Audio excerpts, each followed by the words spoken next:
Bonjour, je suis Vincent. Aujourd'hui, je vais répondre à une de vos questions qui est: penses-tu qu'il faille tout savoir sur son boîtier? Des menus, des sous-menus, tout ce qui est à l'intérieur vraiment du boîtier qu'on trouve sur l'écran de derrière.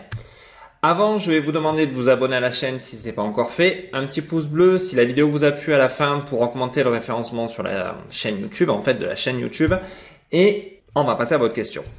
Alors, est-ce que je pense qu'il faut connaître tous les réglages? Alors, pour être honnête, moi, sur le D750, j'en connais pas beaucoup. En fait, il y a des tas de réglages qu'on a derrière comme ça qui, que je n'ai jamais approché. Alors moi, je sais régler, pour voir le noir et blanc directement sur l'écran. Je sais régler les RAW. Enfin, il y a des tas de choses, la balance des blancs. Mais c'est vrai que je vais pas forcément dans la profondeur. Pourquoi? Parce qu'en fait, une fois que j'ai réglé vraiment mon boîtier au départ, que j'ai réglé le RAW, la balance des blancs que je peux retoucher aussi de temps en temps, et que j'ai réglé l'espace colorimétrique, c'est-à-dire que l'espace colorimétrique, je le mets sur Adobe, le 1998, pour que la chaîne de couleurs soit vraiment la même partout. Je désactive après tout ce qui est le contrôle de l'appareil photo.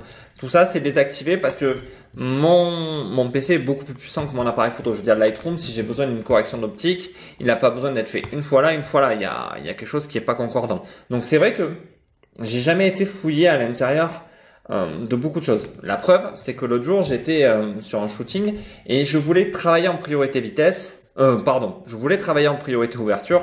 Et justement, le problème que j'ai eu, c'est que l'ouverture descendait trop bas. C'est-à-dire que je pouvais accepter d'avoir une légère sous-exposition de la photo, mais en fait, il allait me chercher des vitesses qui étaient inférieures à 60 de réglage. Et comme j'avais une optique de 50 mm, si je descendais en dessous et que je bougeais, j'avais quand même pas mal de flou.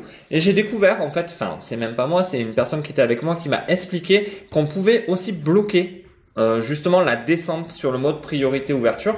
J'ai pu bloquer la descente de la vitesse à 1/60. Donc c'était relativement intéressant, j'ai découvert quelque chose. Donc oui, il peut être intéressant d'aller chercher dans la documentation parfois si vous n'avez pas des solutions, parce qu'il existe des solutions techniques qui peuvent être pratiques.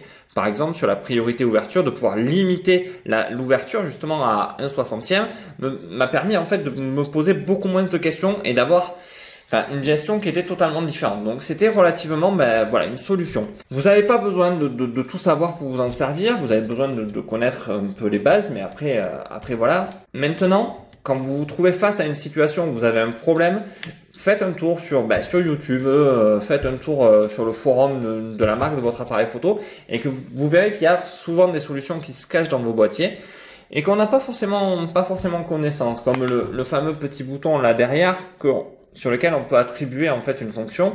Moi par exemple, je lui ai attribué la fonction ou mesure de lumière, c'est-à-dire qu'une fois que j'ai pris ma mesure de lumière à un endroit précis, j'appuie sur ce bouton, il garde la mesure de lumière faite ailleurs. Donc en mode semi-automatique, par exemple, si je prends la mesure là, il me règle la vitesse, on va dire à 1/100. Je reviens là, il ne recalculera pas la lumière, c'est-à-dire qu'il gardera la mesure de lumière que j'ai fait ailleurs. Ça peut être intéressant dans certains moments, voilà, ça a des fonctions comme ça que j'ai découvertes au fur et à mesure. Donc n'hésitez pas quand même à lire, n'hésitez pas à chercher sur les forums ou autres, mais ne passez pas votre temps là-dessus. Sachez qu'il y a forcément quelqu'un qui vous apportera la solution à un moment donné, et puis de toute manière, l'essentiel c'est de faire des photos et de trouver comment on s'en sort au fur et à mesure. Il y a beaucoup de gens qui passent énormément de temps à lire les manuels, à regarder chaque petite chose, qu'est-ce qui se passe, qu'est-ce que ça fait. Ça n'a jamais été mon kiff J'ai toujours préféré mettre mon œil dedans et faire des photos et voir le résultat après et analyser les trucs au fur et à mesure Parce que de toute façon on travaille en RAW, donc on a le fichier brut, on peut toujours arriver à s'en sortir après, et puis voilà. Moi la seule chose que je trouvais intéressant, c'est plutôt à la rigueur des petites choses comme ça, comme l'écran qui bascule, parce qu'il y a des fois on est obligé de lever l'appareil, on est obligé d'avoir l'appareil peut-être un peu plus bas, on peut pas avoir l'œil dedans. Voilà, ça peut être intéressant, mais après peu importe quoi. Voilà, je sais passer en live view, donc c'est le petit bouton là qui a, hop, là en dessous, voilà, et on se prend pas la tête. Relativement, j'irai pas plus loin sur cette question parce que voilà, ça, c'est relativement simple. Hein. Pour moi, non, il n'est pas essentiel de connaître entièrement son appareil photo, tous les sous-menus. L'idée, c'est de savoir s'en servir dans l'absolu et de chercher les choses au fur et à mesure qu'on en a besoin. Voilà. Sur ce, je vais vous demander de vous abonner si c'est pas encore fait, de mettre un petit pouce bleu si cette vidéo vous a plu, si j'ai bien répondu à votre question. Et je vous dis à très bientôt. Ah, n'oubliez pas les deux petits e-books que vous allez trouver dans la description, Lumière naturelle et Lumière studio. Et je vous dis, faites des photos surtout, et à bientôt. Au revoir.